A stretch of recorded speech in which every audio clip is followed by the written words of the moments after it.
Тема на днешното ни видео ще бъде времето, а когато нямате обща тема за разговор, винаги е добре да си поговорите за времето навън. Времето често определя нашите ежедневни задачи, като например какво да облечем, какви къщи да си построим или каква храна да отгледаме. Времето може да се промени в рамките на няколко секунди. Затова нека с вас да видим какво може да бъде това време. Когато слънцето грее, казваме слънчево е, грее слънце. Когато то пече, казваме жега е, горещо е.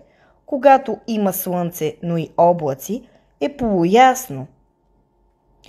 Когато има само облаци, облачно е. Когато се появи вятър, ветровито е, духа вятър. Когато има гръмотевици, гърми. Когато падат капки дъжд, дъждовно е, вали дъжд. Когато са ледени капки, снежно е, вали сняг.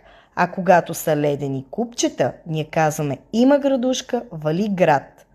А когато хем пече, хем грее, обикновено има дъга. Ето и някои полезни думички. Прогноза за времето, синоптик и синоптичка.